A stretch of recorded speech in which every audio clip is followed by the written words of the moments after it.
Hey, Star Wars fans and Rule of the Galaxy fans. If you're around for episode 218, which is this episode, thanks, because it's hard to believe we made it to 218 episodes, especially when Alfie always says, I thought we were going to do this once and be done with it. So it's Joe in the pilot seat of the Rule of the Galaxy podcast. We have some of our regular crew with us tonight. And if you're watching live on YouTube or Twitter right now, you'll see we have a special guest as well who has been on in the past. And we meant to have him on before now again. But you know what? Sometimes time just gets in the way and you can't always make that happen. But it's going to be a great show. Again, we're live on Twitter and on YouTube right now. You know where to check us out. Rule the Galaxy, usually Rule the Galaxy SW somewhere on all social medias. Email us at ruletheGalaxySW@gmail.com. Again, it is episode 218. And I'm going to go around the room and do some quick intros. Mr. Brent Dykman, who's just listed as Dykman on the show, which I like. Brent, how are you, brother? Yo, what up? For things going? Again, I think I've established that my speakers are terrible, and so all of the people, I apologize for the audio that crackles. That is me and my low budget version of running things. I'm not full on with the microphones yet.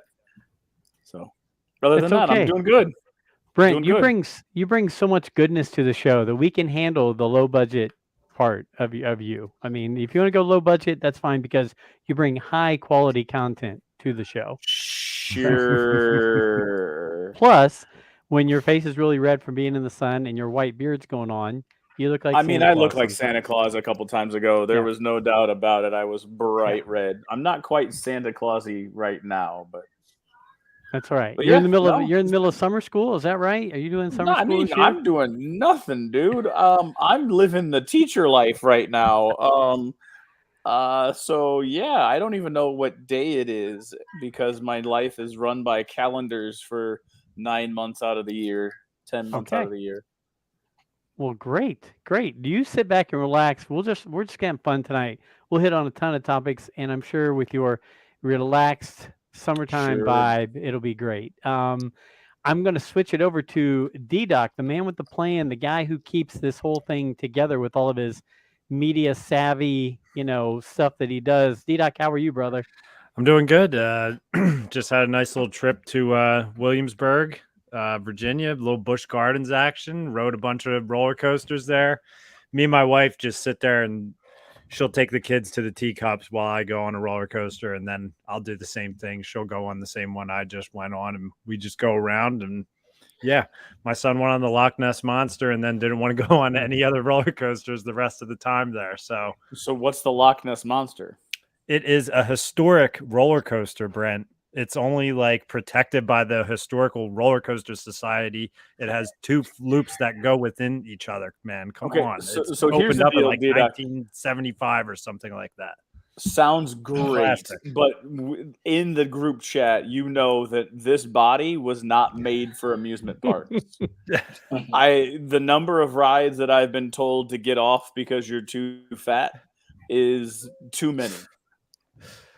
You're not, but you're just a big guy. Like I saw someone to get off a ride recently where they were just big. Like it's not like they were like overweight or anything. They were just too big for it. I was like, that's crazy. Like, that sucks. If you're like 6'6", 6'5", you just can't ride certain rides. Have I told you my Superman at Six Flags Magic Mountain story?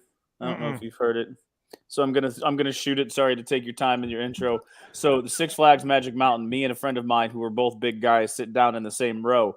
I was on one side of the row, he was on the other. There was like 4 seats in between because we were with like a school group. This was in like I don't know, probably 2000 and oh my God, almost 20 years ago now.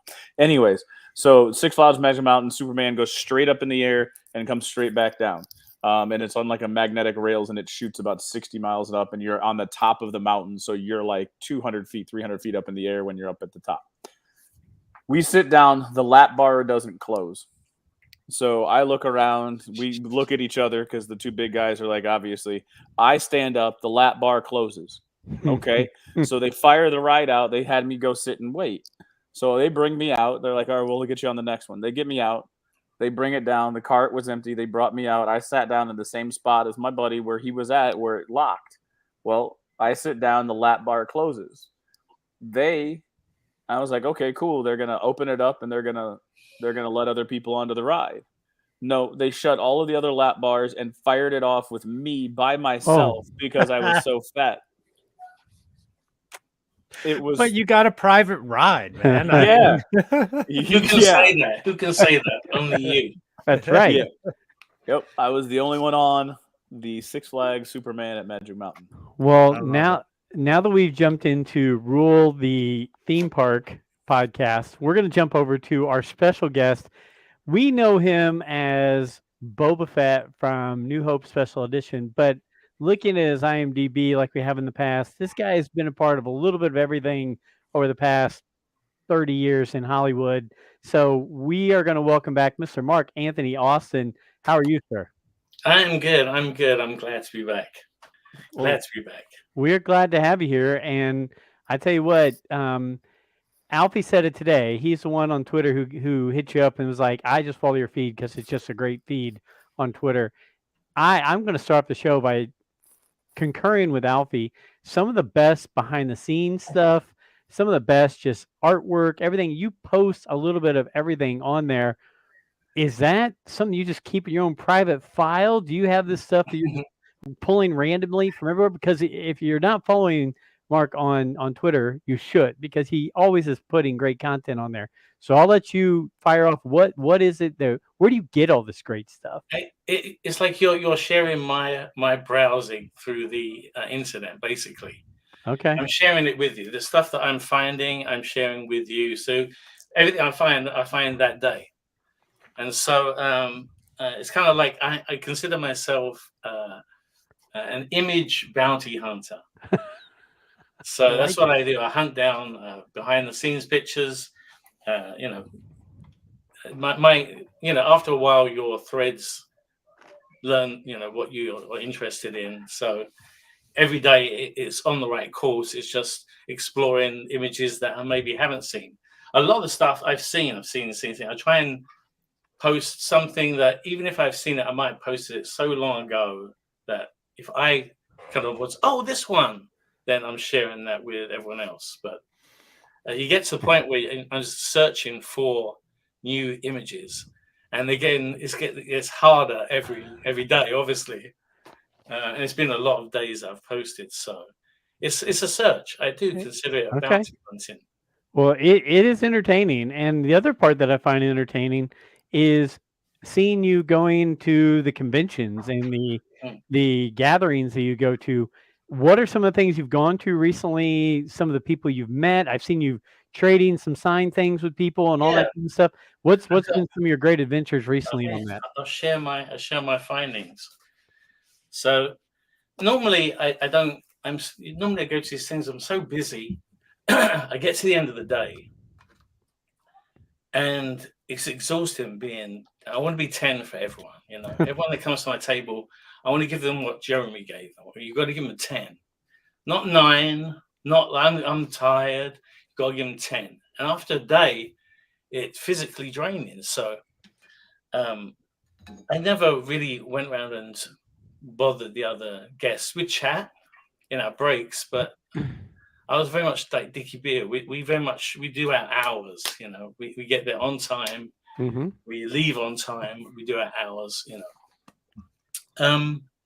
So it's only recently that I've been like, I should really get her signature.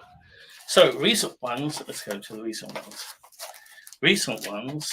This is a good one to start with. This one. Alexis Ree, the geisha, who for me is like a brain tattoo. Okay. I bumped into her and we became friends. She was interested in the convention side. So she said, could I kind of talk her through it? So I got in touch with somebody, and it ended up, she said, if you drive, I'll pay for the gas. So we drive up to Lompoc, which is like 3.5 hours driving north from Los Angeles. So It was great. It was like we chatted away and became like the best of friends. So this is from the Mandalorian. This is a very slender guy. I tried putting that the head on, and I couldn't fit. Not like his head, and actually just stand us next to each other. It's like no, it's gonna work. From Book of Boba Fett. This is my roommate because we got an Airbnb. Oh, okay. Because the hotel sold out, and so she became one of my roommates at the Airbnb. Crazy lady. I love her. Right, let's get to I can only this one imagine. is a good one. Yeah, I can only imagine what it's like with a bunch of people who are doing these, joining in and being in an Airbnb. That's got to be fun. So Dennis Lawson, it was just only a few weeks ago that I was doing a convention with David, the voice of Wedge. Sorry, David Ankrum. I always thought that was Wedge saying, "Look at the size of that thing." Mm-hmm. I just assumed, okay, this is Ewan McGregor's uncle, but he's doing a really good American accent because he fools me. It looked perfect. Look at the size of that thing, you know. And then I went to a convention in Rochester, and I was with David Ankrum, and he was my neighbor.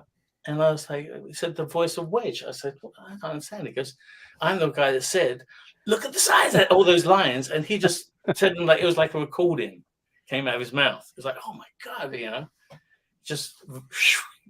he just took you back. Yeah, you're immediately. You're dropping knowledge on me right here. I had no idea. Did you guys have? No, right? So then, what are the odds? Then I bump into Dennis Lawson. So I'm messing at Dennis Lawson and say, okay, what are you doing, Dennis? He calls in trouble. He's like, I'm trying, you know. So I said to him, I said, I always thought that was your voice. And then I met David Ankrum. He goes, yeah, he goes. And I could hear the Scottish, you know. So it was funny. I bumped into those two people recently. There's a few others. I bumped into one of the Boba Fetts. I'll show you. There's a few others. This is the last one I'll show you. Otherwise, we'll be here all night looking at these things. Yeah, he was the stunt man that was, you know, doing all the hard work. Really? Okay. Helmets on. It's not 10. So that's awesome. Yeah, I mean, I don't usually do that many conventions. I limit myself to one a month only because it usually requires you take off a Friday and a Monday. And if I did that every week for Netflix, if I was Netflix, I would fire my behind, right? So I limit myself normally to one a month, but I'm taking advantage of a hiatus between projects. So I have time to do them. So I crammed, I think, 5 into the May, June. So I had one weekend off and like, I think 5 consecutive weekends driving up or going flying to the East Coast. Okay. Yeah, it was good. Well, I'm gonna see D-Doc or Brent. Do you have a question or anything you want to ask Mark? Because I've got 3 or 4 questions from Alfie, who is by far the biggest Boba Fett fan that I know, and he actually sent me a text today and said, "Oh, them's fighting words. They are." He was like, "Helmet on."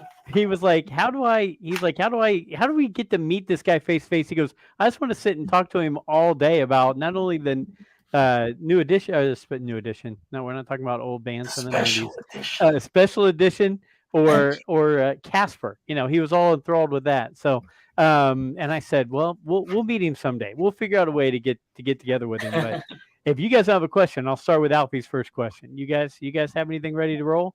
Go, Brent. I mean, I'm just curious. You talked about a hiatus between projects, so now I'm going to be nosy. Yeah. What are the projects? I don't know what the next one is. That's why I had some on hiatus. Gotcha. So what did you just finish up? The big project I finished up, which I spent a year and a half on, was an animated feature-length Ultraman.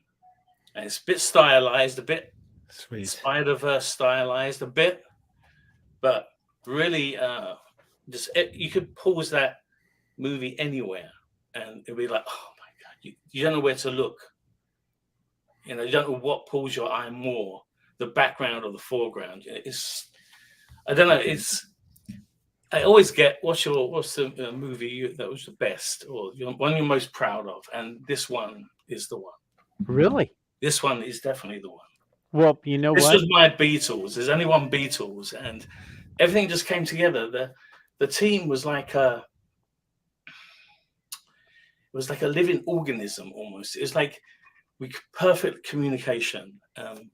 So everyone just lifted everyone, and we got this momentum. And yeah, this is the one. And so when, it comes out spring of next year. Okay, that was my question. Spring of next year. And what is it coming out on? Is it going to be a full length at the theaters? So Netflix. Netflix. Yeah. Okay. They're hoping for a theatrical release of I wish I could get 2 weeks. I know they're trying to push for a small theatrical release, and I recommend, if you can, to see it there. But yeah, that spent a year and a half working on that, and then when I finished on that, I helped out on Adam Sandler movie. I can't say much about it because but it's a departure. It's an animated movie. Okay. An animated feature, and it's like he usually does the Hotel Transylvania, and this is like another different character that he voices.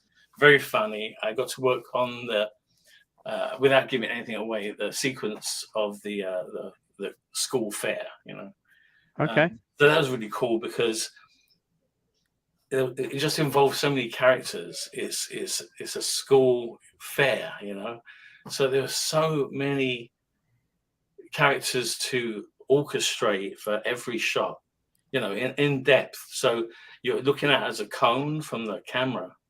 So that's how many people you have to animate.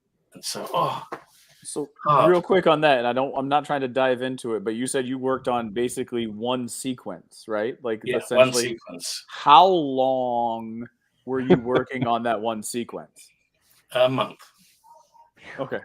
Yeah, a whole sequence. You got to work fast, and that's in that month. It's 3+ iterations, rounds of notes. So they get 3 chances to kind of hone it. And every time I present the whole edit, with the soundtrack, play it. So, and they watch it all the way through, and then we watch it through, and they tell me what they want to change or not. I thought for sure you were going to say it was 8 Crazy Nights Part 2. That's where I thought you were going. Oh, I would love that. I loved 8 Crazy Nights. Some of the people that worked on 8 Crazy Nights also worked on this movie, actually. Okay. Yeah. My son and daughter love that movie. Yeah. Well, you answered one of Alfie's questions, because one of his first questions was, name an experience that was just so great that you do it exactly the same or do it all over again. And it sounds like this new Ultraman, which is coming out on Netflix, might be right up there at the top of that. Yeah. He asked, the second part of it was, okay, if that's going to be a positive, name one project you wish you could forget or start over or never have done in the first place. Okay. I guess I can just say, transparency. Apologies to the project. But I was working on a game. It was that Horizon game with the shooting the archer girl, shooting the robotic creatures. What was it called? It was called Horizons. Horizon Zero Dawn or something. That's it. Yeah. Our project was called just Horizon. That's all we knew, Horizons. But I worked on that, and that was grueling. Just the, and I'll say it, unreasonable requests for the amount of time given. The expectation of what you could do in one day was ridiculous. A computer can maybe do it if we had mocap, and we were using mocap, but I had to hand key the transitions to look like mocap. So, and we recreated a set exactly the size to get the mocap so that it dropped in and was, to scale with our virtual set, and went to all these lengths, and they just were just so, everything was just, they just were unimpressed with everything we showed them. And it got to a point where it's the only project I've quit on. I said, get me off this project, get me off the project. And it's the only one I've said that about. And they got me off the project. So thank God. But I did so much towards that. I see my work, or the results of it, polished in the game. And I'm like, it was grueling though, grueling. So then that makes me think of another question, right? So you said, get me off this project. Yeah. Do you have an agent that finds you the work? Do you find the work? So since you're on hiatus, like how do you go about lining up the next job? Okay. It depends. Half the time I was freelance. So I was working project to project. And some projects were like, I worked on Predator for 2 weeks. I had to belt out a whole sequence in 2 weeks. And it got axed from the movie.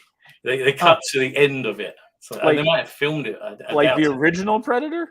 No. The 2017 one. Okay. I wish I had my bit in it. I wish that, but yeah. That was 2 weeks. Some projects are a year and a half, So it really depends. So, but at that time, I was working for a company called The Third Floor, a previous company. They get all the big names, big Marvel names. So did a lot of Marvel stuff working for them. But they were the ones I went to and said, get me onto one of your other, because there were other shows to transfer over to. And I guess I was one of the point people to put on shows, to elevate it, so the director would be, wowed or surprised by what he saw, that it was closer to his imagination than he anticipated. That was kind of my job. I was like to do that on a regular basis. Pretty hard after all. It's pretty hard just to do that, just every day. But I don't know. You got it. But D-Doc, go ahead. D-Doc. That's why I got put on the projects that I got put on, because I was the guy that did the trailer shots, did those the most expensive or the most complicated sequences. I was lucky enough to be given, and so that's why now I get to post clips of the movies that I specifically worked on. So it's kind of cool that I can show a snippet of 10 seconds of just all the shots as I created them, animated them. Because a lot of the Marvel stuff you can't mocap because they do stuff you can't do. Iron Man jumps and flies. So we can mocap, and I'd be the one in the mocap suit as well on Avengers, the first Avengers. So I got in the suit and I do Iron Man and into the that kind of thing, onto a crash mat, but then I'd hand key everything from that point. But it had to look seamless. It had to look, they wanted to see, they wanted to know, the more information you gave them, the more you could finalize exactly what the camera move was going to be. Had something to follow, because the camera only responds to what's in front of it. It's not the other way around. If you go ahead of it, because you're animating the camera as well, the biggest mistake is an animator going ahead of his character. The character has to get to a certain point in frame before the camera's going to be like, oh, wait, adjust. You got to show them. You got to fake that realism. But I like that. That's the coolness of the job. That's what keeps me waking up and coming to work every day. Exactly. Did you do the Bulbasaur scene in the Detective Pikachu? I forget. I know you've posted that you did. Going up the river. That was one of the first sequences, and so many Bulbasaurs as well. Yeah. And we had the final plates, so all we had was the guy, and so we had to put in Pikachu and the Bulbasaurs and all those. We had to do some tests for how these things were going to float. I can't remember what they're called now. The little flying mushroom things. They kind of light the way along the Bulbasaur path. Yes. Right. I think they might be Gloom, if I'm not mistaken. That's it. Yeah. Yeah. So we had to do a lot. That's the fun thing, is doing all the walk cycles and getting a buy off on. Yeah, I like the way that walks, or adjust this, and so we get to do a lot more creative stuff than you probably think. But our primary job is to choose a lens and a position and a camera move that is going to work, not just for the shot, but into the edit, both sides, feathered. And so there's lots of ways that you can make that transition better or jarring, and that's what you learn over time. So yeah, and like my other question, like you've worked on like a ton of stuff, obviously, on your IMDb. Now, like for the simple brain like mine, could you lay out the difference between pre-visualization and post? Because like obviously, like that's like it took me a while. Previs is, I basically have the set in a virtual form. And so we asked for blueprints of the set. It's built to scale, exact scale. When we did Avengers, we built Manhattan to scale. We got it from Google Maps, built it. You actually can pay Google Maps to get their one to use. So that's what we did. And then on Avengers, we found out what buildings we had roof access to, so that we could actually get our shots, or they could reproduce the shots that we created. There wasn't a building that we would use that they couldn't reproduce, so they could copy out all the lens information, everything, camera height, everything is shot. That's previs. And it all plays out. If you watched it in God mode, like in a game, granted, it might be just like this shot, and then you have to wait a while, and there'll be this shot. Usually each Maya file is its own thing, so that shot exists for just that action, that beat. A beat is where you have a significant start and end to an action, like cut in and Captain America's jumping off the bridge onto the bus, along the bus. In my version, across to another bus. And in that version, there was actually bombs that were black hole bombs. They imploded stuff. And it got to a point where they thought it was going to be too expensive, and they axed it. But my version had all these bombs, like black hole bombs and stuff. And he jumps off. There was one part where they wanted a cab door open and him to dive through the cab door, tumble and go past camera and just keep running. It was you go too far and then they pull back. So that's your job, And nice. Post-vid is where they've shot the plate already. So your job is to test if that plate's going to work. So you have to you need a virtual set, which is to scale. Placing your cameras, you have to track the plate so that you can track the virtual set and reproduce that camera move within your set like it was set. It's a lot of backwards working. It could take a morning or even a day to do this process. It's the worst part of post-viz to bid for, because things can be a bear to track, to get to backtrack that data and make the computer figure out, with this lens, that's what the camera must be doing to get this shot in this environment, So we put our previs on top of this fake set, cast shadows from our previs onto the set, make that green screen so we get the shadows but not the set. So it acts as a holdout mat as well for shadows. Shoot those characters, put them into the play, do the effects, like if it's a reflection, it might have a reflection in the floor, do all that stuff. Maybe compose it with some out of focus foreground elements and get it out, render it, put it into the edit, and present it next day. Is it just me, Brent, and two shots a day for previs, 1 shot a day for post-viz. Does listening to this just make you feel like you are kind of not that smart? I'm listening to this and I'm like, man, I just like to go to a movie. I don't like to think about all the things that go into it. This is complicated. So there's a lot goes on, and all this stuff that I'm just making poses in Maya. but doing it in a way that looks like the camera's not just moving with physics, but acting as well. So it's tough. It's a tough job. So, how much cinematography background and crash courses have you had to have? I'm sure you've been doing this for probably what, 20 years. I mean, Casper was in 30. 2006. Yeah, so Casper was like 89 I Okay. started. right. So you've been Fresh like, done. and you've been through the CGI. Like, I mean, you kind of like came in when CGI was just getting its wave, It right? wasn't anything. Yeah. Yeah. Right. So you've been doing this for 30 years, but you're Yeah. sounding like a cinematographer in many ways because you're Yeah. talking about the type of lens, because I know that there are decisions made because this lens for this, like when you're actually shooting live action, there are different lenses that will give you different effects and it'll read differently.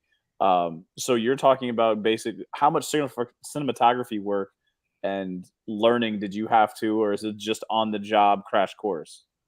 I mean, I started animation, so we were framing without thinking of what the lenses were framing. We just see the framing in our head and reproduce it. So if we have I did a film that was nominated for a BAFTA at college. One of the shots was an up angle of a bedroom window. It had all the perspective, you know. So it's just learning, again, kind of backwards learning what lens is going to give you that effect. So if I want the depth, I'll go for the wide angle lenses. If I want the flatness, I'll go for the longer lenses, you know. If I want to make it so flat that I can isolate the subject and blur the background, I'll go for the higher lenses, you know. So what do I want? What do I want from the shot? What's the function of the shot is the first question you ask before you even touch the keyboard. Like, you can see a storyboard, but you can only see a frame, one frame. And it's as good as drawing as that person can draw. Spielberg once drew a sock with an eyeball. That was Joey's head in Warhorse. But I kept that drawing. And in the corner, he wrote 100 millimeter lens. I said, really? That you want to go that long? Yeah. So put the lens on, and it's perfect. Like he doesn't need to draw. But going back to my point, the first thing you want is the purpose of that shot. It forms a function with the link. Otherwise, it's redundant. You know, if it's wasted time. Mm-hmm. You know, you can use it for mood if you want, as long as you've got a reason. You know, but because especially in animation, every frame. If I want to make a shot bigger, if I haven't got the time to do the action believably with physics, it would look sped up to me. I have to request more time, or we renegotiate how the distance covered, maybe, or the amount of movement. The more direct, the faster. But if you want to open up the shot, you have to ask for that permission to open it. 16 frames. Oh my God, 16 frames. Yes, 16 frames. But I need the 16 frames. 16 frames. I was one time in Dinosaur. I had to get Aladar up off the floor in. They wanted it in 3 seconds. I was like, "What dinosaur goes from laying down to standing up in 3 seconds? That's the Ferrari of dinosaurs." But that's all I had for the shot. I did tests for Aladar, and I put one on my TikTok actually. And it was very. They wanted back then. They wanted the majesty of dinosaurs. So, majesty of dinosaurs for me was just the sheer size and weight and power of these things. Like, they're just gargantuan compared to what we used to. You know, elephants on steroids. You know. So I did this test, and it was just they wanted animal behaviors, so they could maybe use them in herd shots. There was a purpose to them. Wasn't going to be thrown away animation. That's the worst thing. Mm-hmm. So I did this iguanodon doing a dust bath, kind of just rubbing itself in a dust bath, just thinking of the weight of it. And just a small kind of couple of lunges was 400 frames. 400 frames is a long time. The average shot is 3 seconds, 72 frames, you know. So 400 frames. I said, yeah, but that's the majesty of dinosaurs. We're not going to get shots there. The average shot is 72. When are we going to get a 400 frame shot to show this majesty. I'm just worried that it's going to be about action, and it is. But I think we did a good job balancing the size of the dinosaurs versus and believability versus action, considering ridiculously small amounts of time to go from he's up and running. Like, it's good in two storyboard frames. You hold on that first frame, you see it, and then he's up. Oh, I buy it. But when you actually do it, it's like, oh my God, it's like spring loaded. You know? But Does that add the challenges we have? Does that add time then to the overall movie? Is that why they want it in 3 seconds? Yeah. So if everyone keeps increasing, it's going to bump that movie in a longer time, and then they're going to have to trim maybe other things like whole shots. So that's the worst part, is that doing previews, you're basically at the whim of the director to explore anything that they might fancy trying. So you sacrifice, more than 50% of your work. You're just exploring or doing sequences for Avengers that never end up in the movie, like whole sequences. 2 that I did for Black Widow. One was a fight, a choreographed kind of fight, where she's fighting off all the alien guys.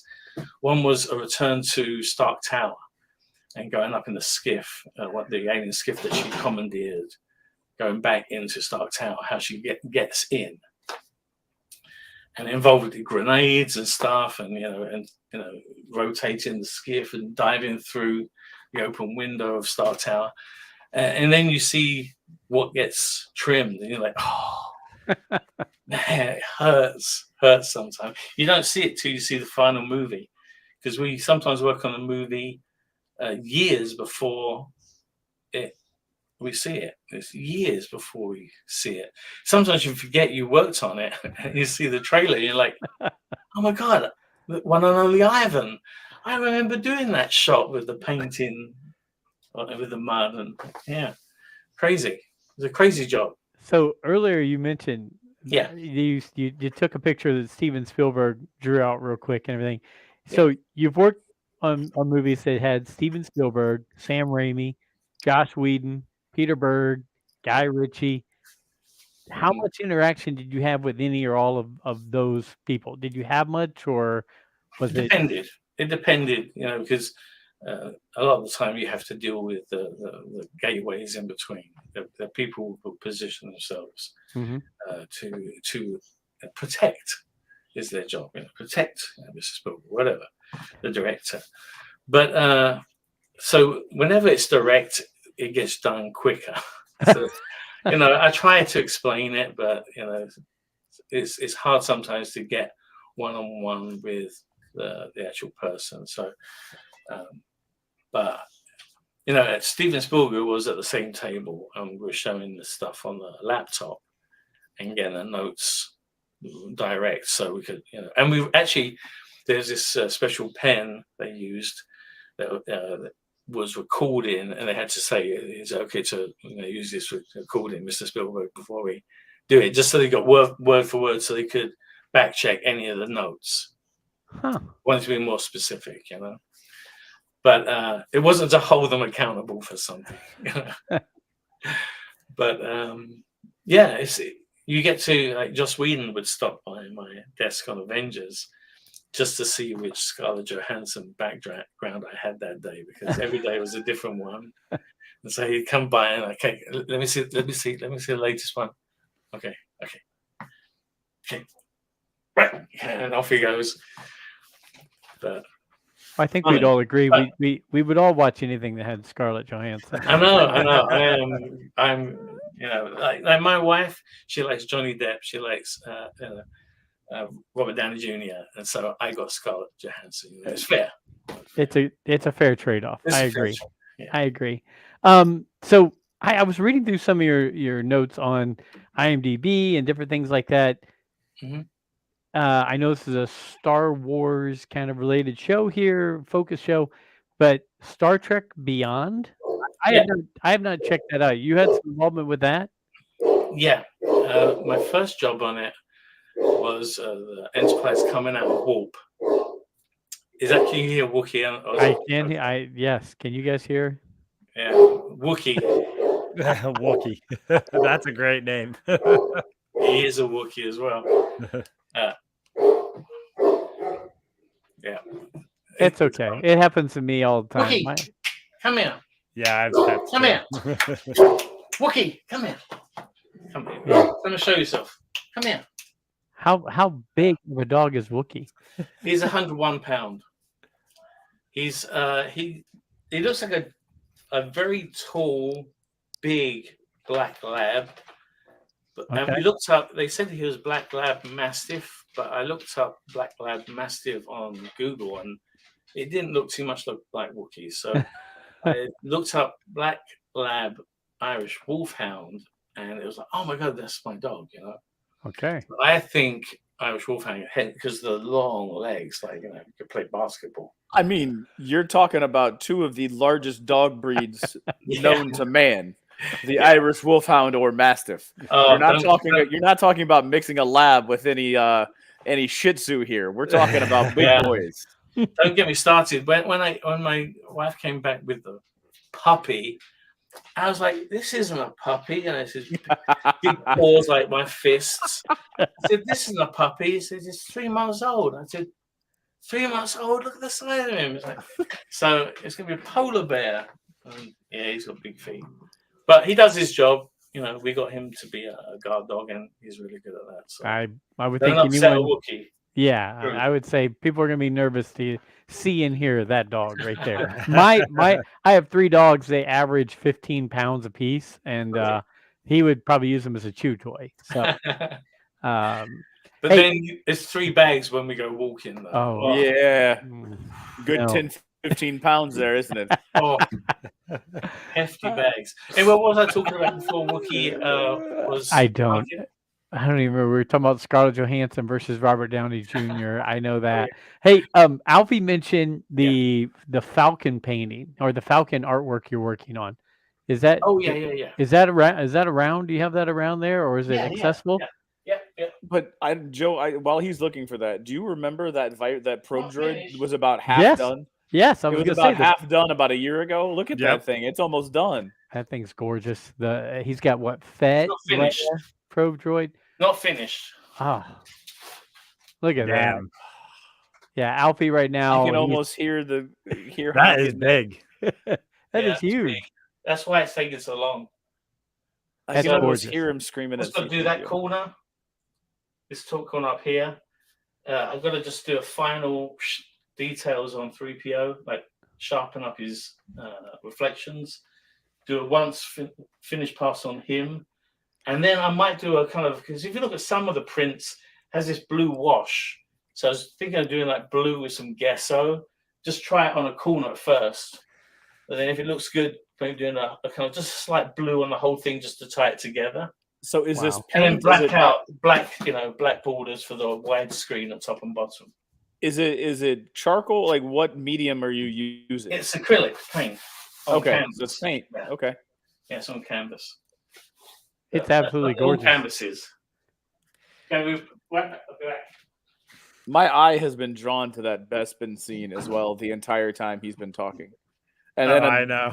and then the Boba Fett behind him with the rocket that's been coming out of his head too. So that's the Done Post life size.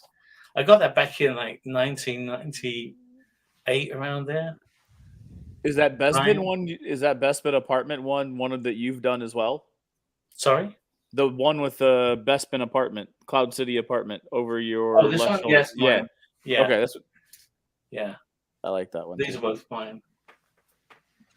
Fantastic. Have you ever thought about getting like I know you go to conventions to say, hey, I'm going to sign things as Boba Fett and all that kind of stuff. Have you ever thought about putting some of your artwork together and doing? We were just at a convention in Nashville, which I think you'd been to in the past. Oh, the ICCC. Yeah. And convention. The artwork there was fantastic. I bought 2 or 3 prints myself and brought them home. But I think it is your stuff right there would sell like hotcakes. Kind of I want to get enough to put on a whole show gallery. You know, if I can have a gallery with 30, 40 pieces in it, that'd be worth visiting. I think I had someone come recently on Saturday who wanted to see them in person, and so he came over, and he said, it's hard to capture. It's better to capture it in video than it is still photography for the color and the sheen. Video, I think, is okay. You can actually kind of look at it. You don't get that kind of. If I took a picture of it, always get a shine, Mm-hmm. or the colors just don't look like they true to as true as I was hoping they would be. Because that's the hardest part. That's the biggest thing I've done when I started this. I decided I was gonna not paint lazy like I normally do. Like I wasn't gonna kind of look at the color. I was brown. I was gonna really look at the color and think, actually, it's like a yellow gray. It's not brown. It's like a yellow gray. Actually, isolate that color. I cheated with a piece of paper that I cut a hole in, so I could look at that color against white without any of the others interfering. And it worked for me because I can actually see that color and then think, okay, that's the color I want to make. And so I work hard getting the colors. And if the color's wrong, then I'll go over the color with one that's closer, like the Dubac Topps trading card I painted. That blue was specific. I remember it. It was like a turquoisey blue. It was a specific blue for the frame of some of those Star Wars toy cards. So it was hard. I did a color, but when it dried the wrong color, and so I had to go over with a sponge Been to there, correct done it. that. Yeah, So Brent here is our resident Star Wars Legion guy. I don't know if we've discussed Star Wars Legion with you. It's playing with, how tall are they, Brent? An inch and a half? About an inch and a half. And it's this. They're gray plastic. You Yeah. got some England in you. So Warhammer, it's basically Yeah. it's Star Wars version of Warhammer. Yeah. So I looked at it and I was like, I saw the dollar value that I was going to attach to it, and I was like, quick, look away. Yeah. So I promised the wife.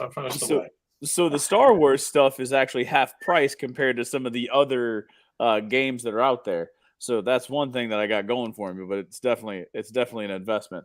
But yeah, no, hitting it with the acrylic paint and then trying to get the color match, or you have this. I don't know. I go and look all the different color on the 501st, and I'm looking at these colors, and I'm like, well, this will. But then when it dries, you're like, I got to hit it with some highlights because that's not the color that I wanted. Yeah. I haven't got the patience to do a test. I just like go for it. But I've decided with acrylics, sometimes I'll use it heavily watered, so it's acts more like a watercolor glaze kind of wash. Yeah. That way you can just take that tint down to exactly what you think it should be. So it's quicker than doing the whole thing. And plus, if you look at you close up on any color picture, there's always like at least two colors, splodges of two different colors that make that overall. If you magnify it enough times, and so I kind of want that. I don't want that flat. I do like the sponge getting that irregularity in the color. Just I don't know. Well, that's the artist in me. There you go. Right. You talking about that? Like I watch a lot of painting people. Like my life and everything has changed, but I watch people actually paint stuff. And one guy that I watch will go to his grave saying that trees are not brown. Right? Like if you actually look at a tree, it's not brown. Like we tell kids, and kids draw and use the brown crayon, but trees themselves are not brown because there's hints of red, there's hints of green, there's hints of black, and each different tree is a little bit different. Yes, the eyes read it as brown, but when you get in and look at it, they're not really just brown. So you could start with a green base and put some red over the top, and you've never painted it brown, but the eyes are going to read it as a brown shade. Yeah. It's funny you say that because when I was a kid, being someone who drew, I would draw the sky as, the background. It'd be this flat surface on which I put stars and a moon, and clouds. And it took me until I was, I guess, well in my 30s before I actually looked at the sky properly as something that wasn't flat, wasn't the artist version of the night sky, and actually the moon went from a circle to a sphere with a shadow, and then the stars dropped back from the moon. Like, holy, I spent so many years flattening it in my brain, my artist brain, that it dominated my reality brain. It's crazy some of the things that you can unlock in your brain, or you discover about your own brain from just doing the time lapses. That discovered so much about how the way I work. I was like, oh my god, I'm like this kind of mechanical machine almost. It's very, very mechanical the way my brain works on a painting. You only ever see it sped up. You see it crushed into like simplicity, and like, oh wow, I guess that's how I do it. I think in squares almost. Mm-hmm. Cubes, Yeah, I'm enjoying the show because usually it's on the edge of fart jokes and stupid banter, and here we are getting way deep into art and visualization and everything. People are going to listen to the show and go, "Are these the same guys that usually host the show?" We can do it all, man. We can do it all. That's the spectrum of this show. See, it is. It is. Scott Rifen. We had Scott Rifen's one of our good friends. He's on the show all the time, and he wrote me when we did the Okairo show. Yeah, and we had first Okairo on, and he said this is why people listen to your show, because you bring in all different vantage points and viewpoints and discussion topics. And he said it's not the same show every week. The three of us might think it's the same show every week, but people who listen to us, I guess, say, hey, we do bring some variety into it. So, Mark, I'm glad you're bringing some different things out of left field here, because it's sprucing the place up a little bit. But good. Yeah. Real quick, I'll ask: has anybody or everybody watched? Oh, look at this! I got to bring out the first figure that I painted was the Bandai Boba Fett, which a lot of this was pre-painted, and I did the wash on it and everything. That's when I was getting into that world. But I got to admit, the Boba Fett models that I've painted, I actually had Matt Evans, my buddy, paint, because I was too scared to paint. It was like the first model that I had purchased, and I was really scared to paint it because of all the different color variations. Now I'll paint anything, but heck, I'll even paint a mythosaur skull, which you did. I know. I just recently got the new one too, but I haven't even put any paint on it yet, just because the colors are pretty nice, honestly, for the model itself. And it didn't come with those it didn't come with the stickers where you can kind of wash it on with the water, so I don't know. I'm kind of leaving this one be for now, because he's not very battle damaged in Book of Boba Fett.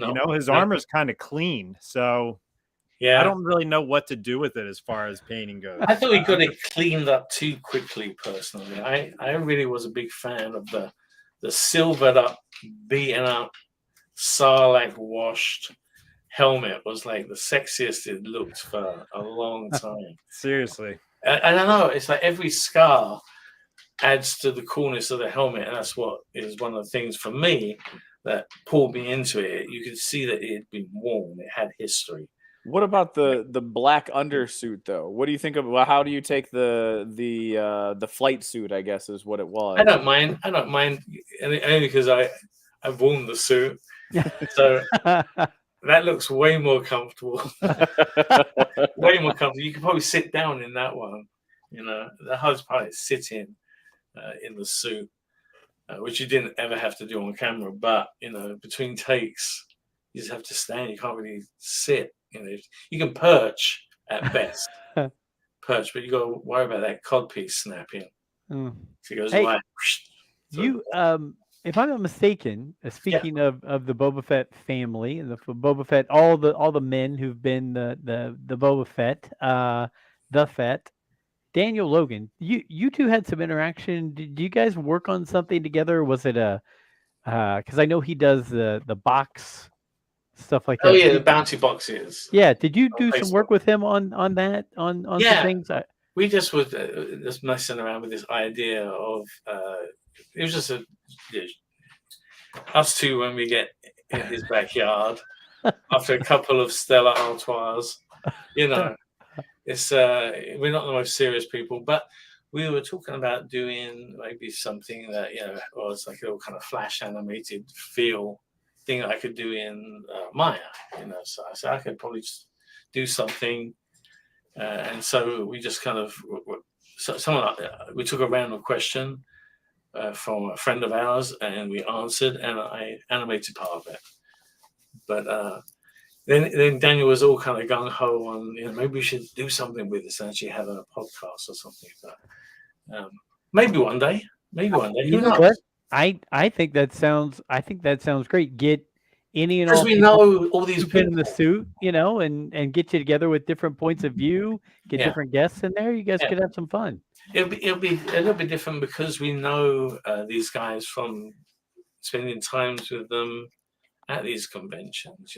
After a while, you become really good friends with people just through spending hours and hours on weekends with them.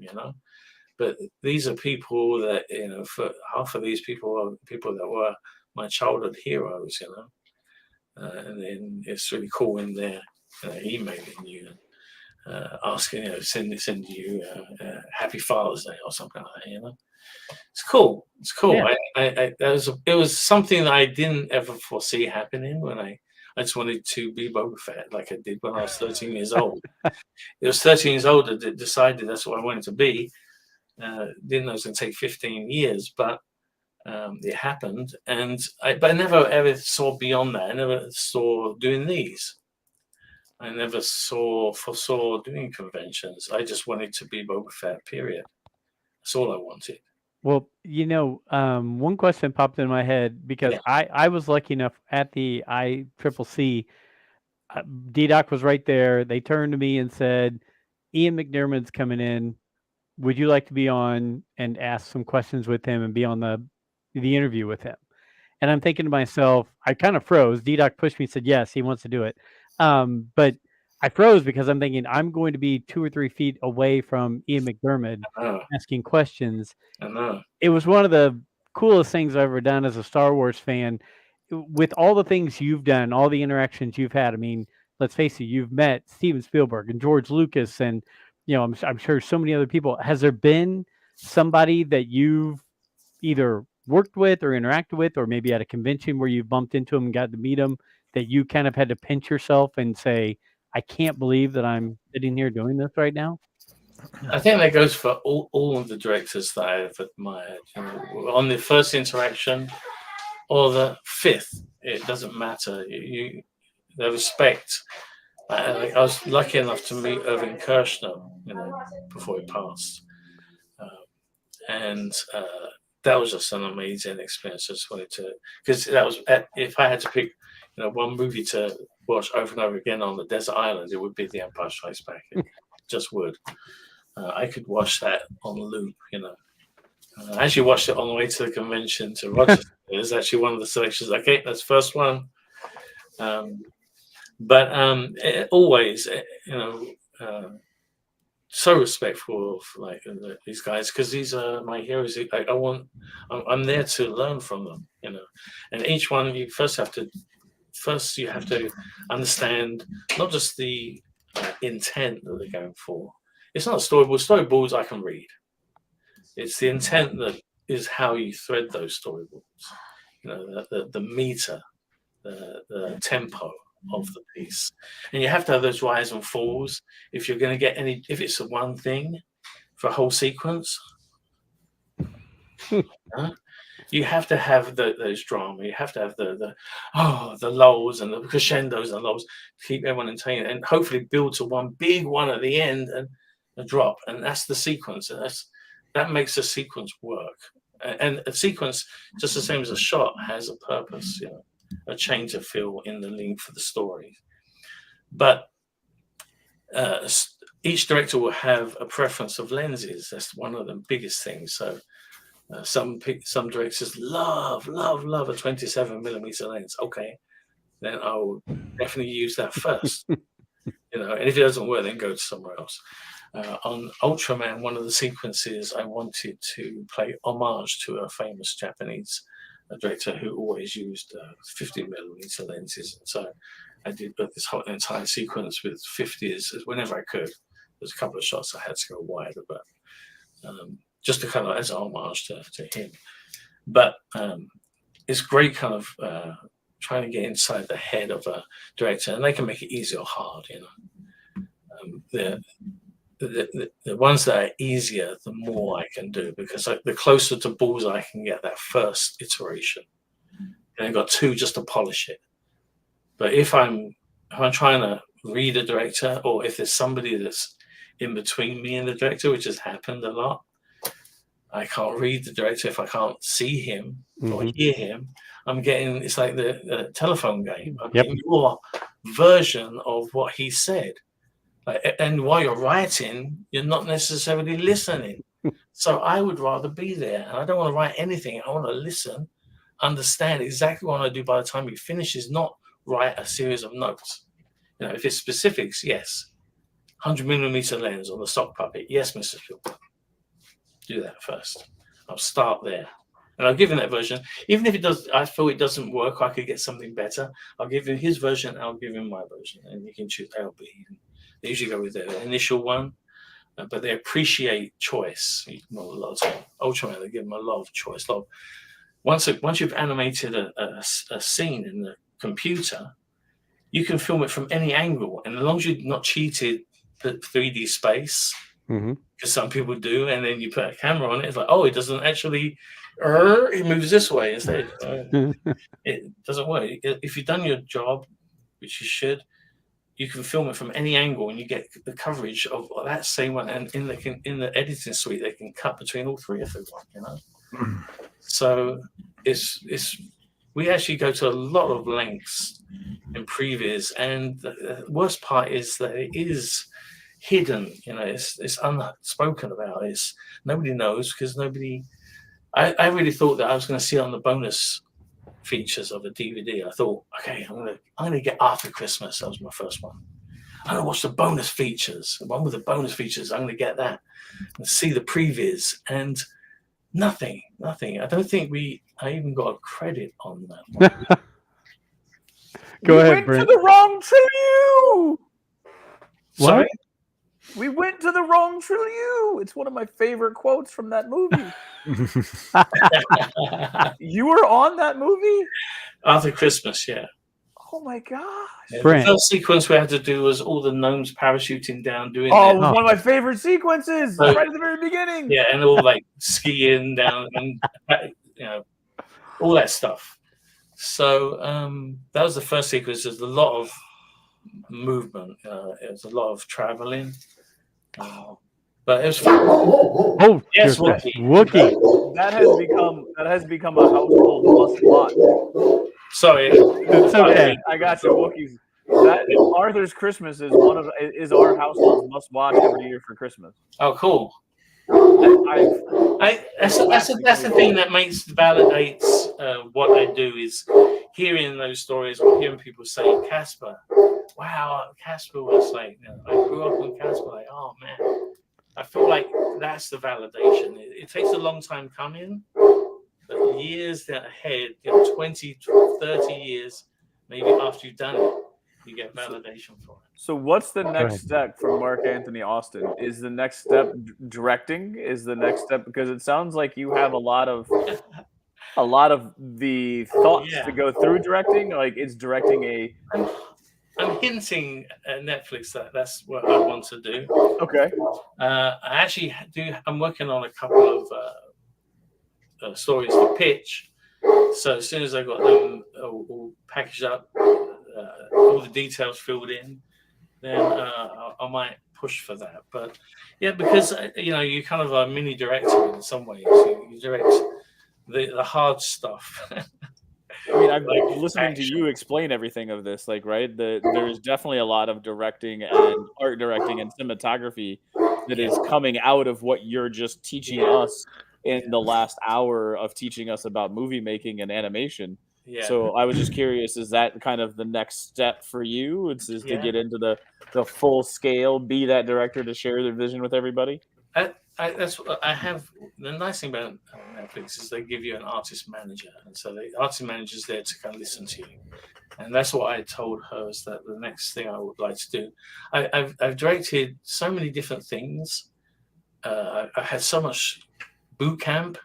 I feel like I could easily take something, and the projects I've been most involved with have ended up successful. Like the first Avengers, I worked on that for 14 months. I was the co-supervisor. Fantastic. And it broke box office records. So after that, I was like, oh my God, what am I going to supervise next? And they never let me supervise again. That's why I ended up freelance, because they never let me supervise again. I gave them an ultimatum in the end, said, please, I'll give you 6 months. Just give me something to supervise. I'm going to throw. Go ahead. I'm going to throw something in that you said Yes. you said you like that affirmation, right? I think we all like affirmation. My wife will tell people I'm an affirmation person. Like if somebody shows me something about me, I'm like, oh, look at me, I'm happy as can be. But we just had, again, we're going back to the Okairo show. We asked Okairo, and you two should connect online. He's huge. He does YouTube videos. He's incredible. He's working on some projects right now, which I don't think we're allowed to say, but we're allowed to say what he's working on HBO. Okay. Yeah, Okay. he's working on House of the Dragon right now. He's working on House of the Dragon right now. So he's working on House of the Dragon. But when we asked him a movie that he's watched more than any other movie, do you guys remember what movie it was? Treasure Planet. Treasure Yeah. Planet. Oh, really? It's a movie he's watched more than any other movie. That's and crazy. I see that right on your IMDb right there. Yeah. On that movie, I worked on Ben, obviously, the Martin Short character, the crazy robot. But before Ben was up and running, because he was actually designed by and souped by Oscar with Gaia, and I took over when Oscar left during the project. But before that he was working on that. I was doing all these space whales and the manta birds. So I had to kind of populate the background. So I do a lot of cycles and flight patterns, and it's got to work 3D, but also work graphically 2D for the composition of the shot and the lens. So it's again a lot of fiddling around, especially that one shot of the space whales where they said they wanted like at least 60. Well, okay. 60 flying in squadron, V squadrons at different heights, and they had some artwork. Okay, I try and do that, and that one worked out really well actually. But if you watch it, there's not two whales animated the same. You won't ever see. They might be close every now and again, but you won't ever see two. There's not. I never didn't duplicate that animation and reuse it. Everyone was tweaked differently. So it turned out really good, that shot. I was really proud of that. But it didn't do very well at the box office. That's the unfortunate part. D-Doc, I'm gonna let you. Brent and I keep asking all kinds of stuff. What do you got over there? Well, it was funny because RoboCops. Sorry, the RoboCops. I forgot those. And the same Treasure Planet. Yeah.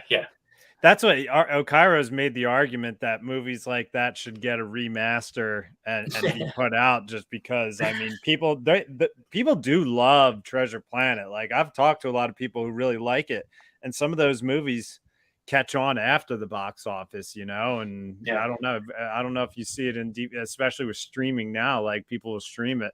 I don't know if it comes in sales, but I was on TikTok the other day and I want to share it on here because I saw a helmet that a guy got that you had an autograph on, and I was just like, oh, look at that. So I want to just share the screen real quick and show this guy's video. His name is Sims Collectibles, and he had this right here. Limited edition Boba Fett helmet by EFX.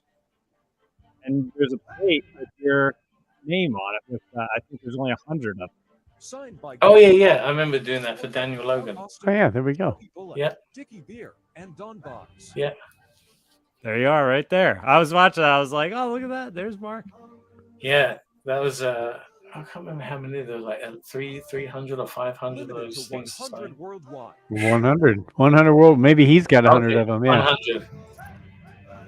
Yeah, it's a Well, nice. I think he looking did helmet. 100 in black, Boba Fett and I helmet think by since then he FX. did like a different color or something.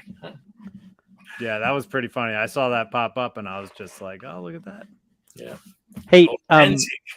has Yes. everyone here watched the gallery of the Mandalorian? I figured we talked a little Star Wars real quick. Has anybody watched the gallery of the Season Mandalorian 3? season 3? Has anyone watched that? If you I haven't, didn't know okay, it was out. It's Yeah, out. it's out. It's on out. it's one of like the headline banner things on mine at least. Yep.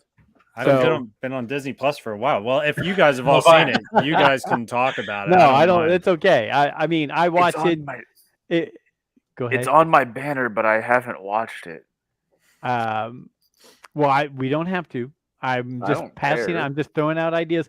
But one of the things that really stood out to me on that was how I figured we just throw some Star Wars stuff in here and sprinkle a little bit of that in there. I mean, it is Rule of Galaxy. It is. It a is. Star We Wars do have Boba podcast. Fett on with us. We too, do have. so We have Boba Fett. I mean, Dr. Squatch says Boba Fett in the flesh. That's Yeah, right. Exactly. So Dave Filoni said he was really taken aback when Favreau said we're going to put a baby Yoda in this, and he in season 3 in the gallery he brings it up and he said, "Why are you wanting to do this? What good can any good happen with this? Yoda's one of the most loved characters. Now we're going to throw another one out there. We don't know what's going to happen." And he brought up the story about how Irving, what's his name? Not Irving Kershner. No. The You see puppets. yes. Client. What's his name? I'm blanking. Werner Herzog. Werner Herzog. Yeah, I just had Irving Kershner in my head from our earlier conversation, but he was like, and then we thought, oh well, we'll just CGI, all this stuff, right? We don't have to worry about it. And he goes, and then he said, no, you got to keep it a puppet. He goes, and here we are 3 seasons later, still with a puppet out here, right? But I just thought it was really fun and interesting that Filoni was like, whatever, John, if that's what you want to do, we'll do it, But to think that little thing that Jon Favreau was like, no, we're going to do this, right? I mean, that here we are 3 seasons later, and people are like, where's Baby Yoda? Where's Grogu? Yeah. I think it was kind of crazy. Go ahead. So Mark, does it help to have a puppet to then 3D model? So to take it into the animation world, does it help to have a practical effect that you can then 3D model it but into the virtual setting? Yeah, it's always good to have something that's on the set that people can interact with and see, even if there's parts of it that you want to add CGI, like tentacles at the back or something, But as long as you got the head of it, like I think they did that with the Rancor. As long as you got the head, you can add the body, and no one should be looking at the body. If you've done your job properly, everyone should be looking where they're looking, and that's whoever's speaking, So I always like there to be something. I've never been I thought the thing that the prequels did best was illustrate how an overuse can backfire, of green screen. It just was too much. It's harder for the actors. Now we have the volume. It's redundant anyway, because the actors have something to act within instead of this void of green. Yeah. And that green, some of the nightmares I've had. Another part of post fears is testing the plate to see if it's usable. And there was a shot I was working on the first Goosebumps movie. It was looking within the car out the windshield, and there was going to be a giant mantis put on top in front, but the giant mantis spits at the car. So outside the front of the windshield, there's a green screen with a dirty grey chrome apparatus with a goop gun pointed at the camera, and that was going to squirt the goop. We had to remove the green screen and the apparatus, which was chrome. You can imagine how many shades of grey are on chrome. Yeah, that's crazy. Like, why did they stick the chrome behind green and just have the nozzle poke out? And so after so much trial, hours and hours, days it went on actually, trying to extract just the green and the gun and none of the goop. And the goop it's translucent, so you're going to see that chrome through the goop. So Oh, it ended up that they just removed everything and they just did it all CG, even the goop. So I was like, I did all that for nothing. But yeah, some of the nightmares you have with green screen. For now, one of the first things I worked on, one of the first people to use it was, I'm bugging on his second name. You might better Google it. But Joe that directed Oblivion. He did he had the Sky Dome, which was all these glass windows. So it's going to be a nice thing. Glass is the worst thing to using any kind of keying. So because of the reflections in it, and so when we looked at this and the previews, it was like, oh my god.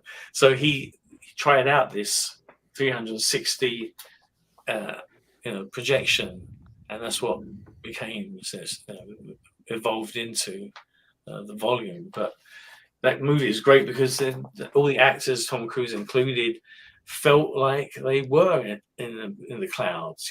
They could. It's going to affect their performance, enhance a performance. So it's like Julia Roberts when she did Peter Pan, or Hook, sorry, and she was Tinkerbell, and she did everything on green screen. She never interacted because she was going to be made small. Everything was green screen, everything she had. And she just said, I am never going to do this. And good for her, good for her. It must be, it's hard. And I've had to do mocap, like I said, for Avengers. And all we do is we measure out. We have, like, luckily some crash mats and some large crates that you can set up. The area, this is the top of a Greyhound bus, put all the crash mats the length of a Greyhound bus and try and reproduce everything so they drop into the shot. There's so much. I don't know how I got onto this subject. I can't remember what the original question was, but it's really hard to act and not just do the performance, but imagine you're in this environment which doesn't exist. So location's way easier to act on location, or in the volume. At least you can imagine. It helps your imagination. You're in that Tatooine desert, at sunset, around a campfire. Like, oh, I believe it, Yeah, I was recently just watching the Hobbit movies, and just the difference between them and the original Lord of the Rings movies with how much CGI that they did in those. I've never watched a lot of behind the scenes on the Hobbit, and I'm curious to, just because, like, I was recently watching the Desolation of Smaug, and it's like, when he's with all the gold and everything, it was funny because I'm like looking at the screen and I'm like, I feel like the lighting on Bilbo doesn't match like the room that he's in right now. And it's like, I'm not a Hobbit. I know some people didn't like the Hobbit trilogy or whatnot. The main thing is it's just like, I feel like it's almost similar to the prequel trilogy of Star Wars, where George went like heavy into like CGI and a lot of different things. Yeah, Peter Jackson kind of did the same thing with Lord of the Rings. He went heavy into it. It has to be a lot of green screen and stuff like that, because I've seen Benedict Cumberbatch crawling around on the ground with the face capture for when he played Smaug in those scenes and everything. That I don't know. That's some stuff I find interesting, because now it's like, I feel like people are starting to mix practical with CGI now too. It's like they're giving the best of both worlds and marrying them together, and I think that makes for a very good visual thing on the screen. I think J.J. Abrams started steering it back to that happy balance, because I really wish that if they had resurrected the Jabba puppet for special edition. If they had, can you imagine what that shot would have been? Like, a lot of people would love that shot just because of me playing Boba Fett in it, like just the fact he turns up. But if you can imagine, if they had the puppet Jabba who was as real as every other person in that play in Return of the Jedi for me. Still is. I look at Jabba from Return of the Jedi, he's real, you know? I would have loved to have, if they'd just gone the extra on those shots and you know, done a proper puppet Jabba that they comped over the top of the guy. But is it possible even? I'm probably I'm so unknowledgeable on this, but I know the big deal was that Han Solo walked over the tail, right? okay, But gotta stop you there. could they have spun the camera with him to make it different in nowadays with how technology we have? Well, he goes around the back, and obviously there's no change in elevation in the original play. And they did a version, and for me, it was like it wasn't pretty because I didn't think even in one frame Jabba's face looked right. You know, Jabba just didn't. He didn't look. It's like they didn't. Whoever modeled him, I didn't know any of the modelers. I only knew what I did, what was given to me. This is why I was. As an animator, you work with the director, get your notes, go back to your desk, and you know the animation crew, but every department's segregated. It was back then. Thankfully now there's a lot more crossover. Like I was talking about Ultraman. Previous kind of acts like a hub with editorial, works with editorial very closely between all the departments, like art department, testing out their versions, their latest art, whatever. But back then it was very segregated. So obviously it felt like the guy didn't care to make it screen accurate. Whoever modeled it, I don't know who modeled it. But the modeler that gave me my Stormtrooper for the Stormtrooper shots did a horrendous job. The Stormtrooper helmet literally bent at proper right angles here instead of flaring at the bottom. Literally right, you could put a set square in there, a true right angle, and I was like, and the lenses were like aviator sunglasses, like Top Gun. I said to the guy, I said, this doesn't look anything like a Stormtrooper. Like I can't use this. He said, we're done. It's in your hands. Like we're finished. Like you got to live with it. And besides, you're not going to see it up on the top of the sand dune. Like, because you'd seen that, look, sir, droids, you know, which begins with them up on the dune top. You're not going to see them up front. I said, you look at my first shot. It's that one going past the camera. I can't use this. It looks like a bad knockoff toy for toddlers. It doesn't even look like a proper. It doesn't even look like an action figure. Looks better than this. How can an action figure from this, you know, from the original 77, that one looks closer than this does? So he said, I'm done with it. So I went and I had a friend that was pretty good at modeling in Softimage, and that's all we were using was Softimage. They were using Alias to model in for the proper models, but we had Softimage. And he showed me how to put a lattice on and start sculpting the wireframe. And you sculpt it and you kind of freeze it. And you sculpt it a bit more and freeze it. And you keep doing that till you kind of slowly, it's like a Rubik's Cube, get it closer and closer to having all, you know, blocks of colors on each side. You know, everything kind of stretched into the Stormtrooper helmet that you see on the screen today. But I had to learn how to do that in overtime because it wasn't my job. And but there was no way I could.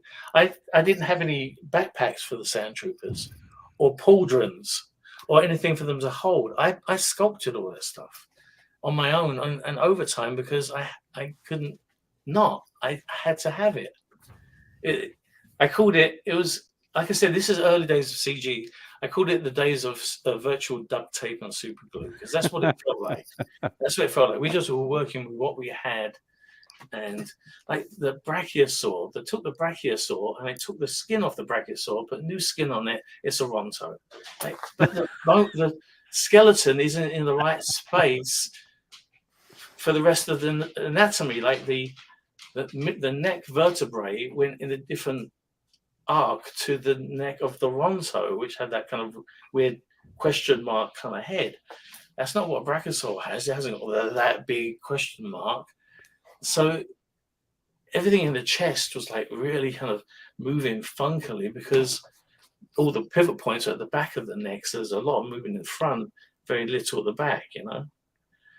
It was amazing that we managed to finish the creature animation in 6 months, and I was doing it solo as well. John Knoll took all the spaceships. I had creatures. Steve Williams had Jabba. That's how they split it.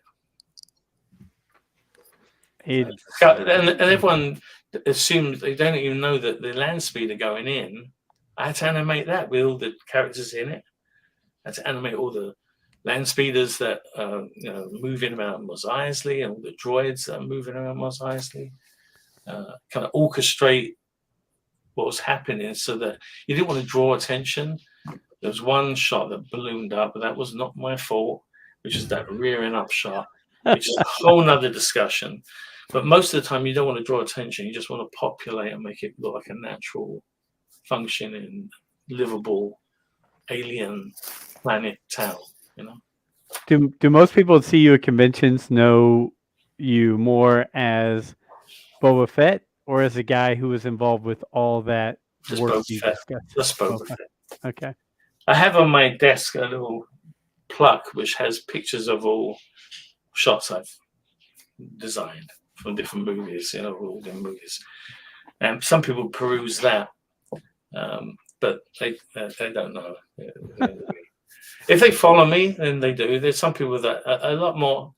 It's a lot more common. I meet someone that actually knows about everything, and knows my little show and tells I do.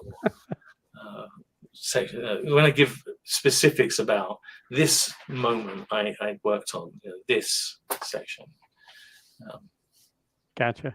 Yeah. Brent or D-Doc, we're at the hour and a half point, so we're getting close to tying things up and everything. So any other questions that you guys have for Mark while we've got him here? There's just one that I wanted to bring up quickly, I guess, that you were talking about earlier. You worked on the movie Dinosaur. Did you feel like that was like groundbreaking as far as CG goes? Because like I've recently rewatched that with my son, and it's like I watched that and I'm just like I was 9 years old when that movie came out. I was blown away by it when I saw it in theaters.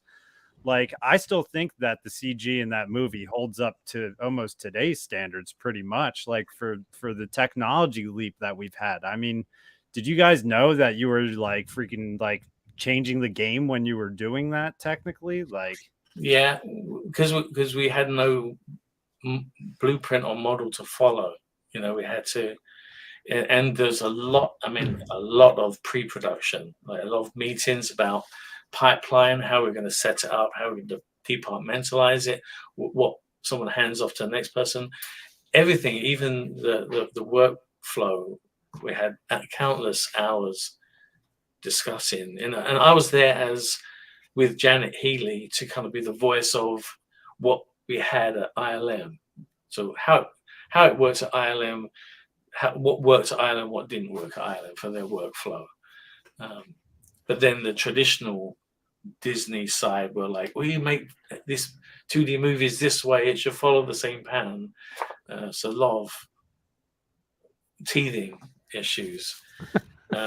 As well as, in Dinosaur, all the body animation was done in Softimage.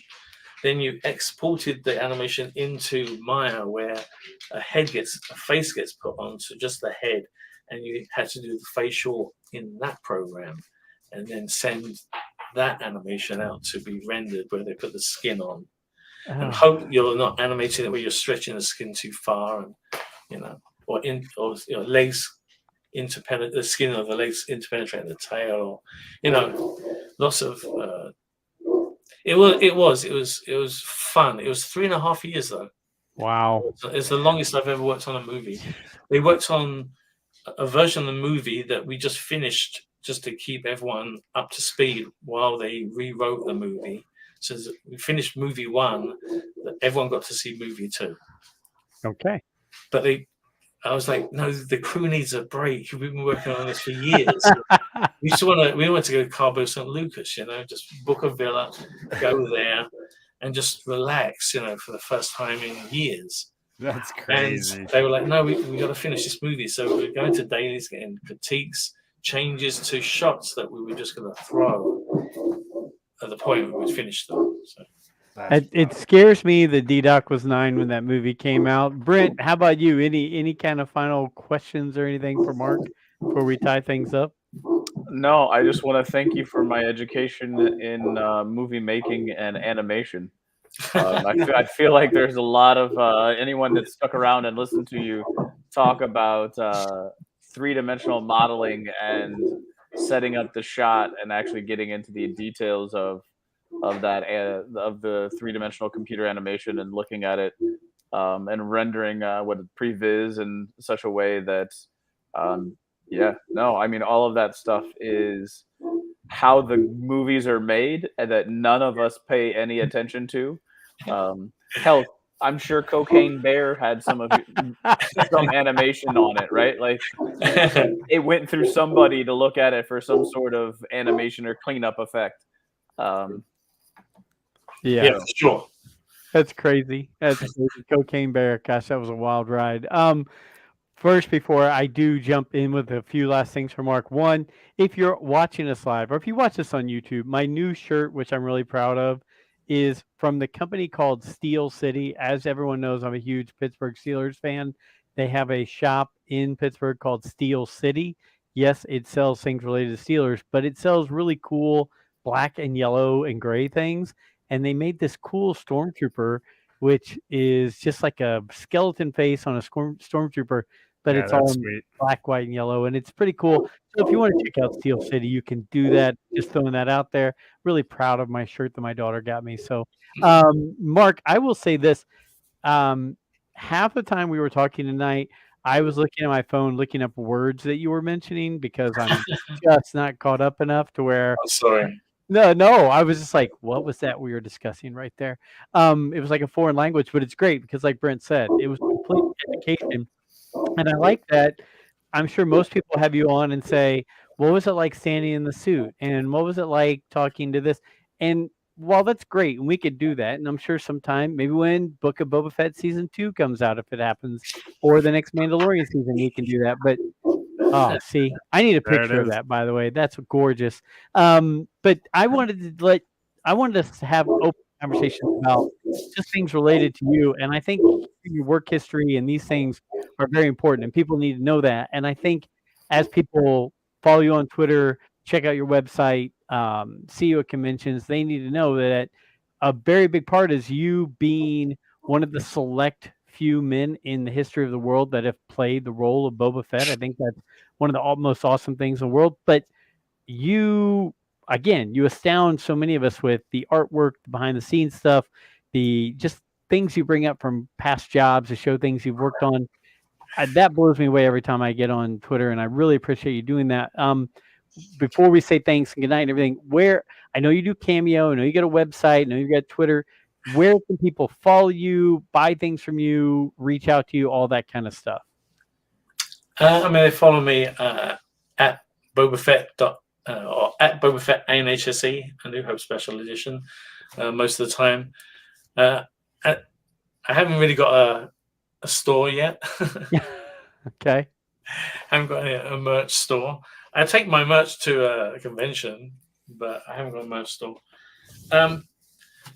You can find me online. There's only a few Mark Anthony Austins that with a Boba Fett search. And so my son does Cameo, okay, and I know you've been doing some Cameo as well, right? Where people can pay you. I've done almost 700 cameos in 2 years. Wow. Damn. That's a lot of cameos. I would suggest, one a day.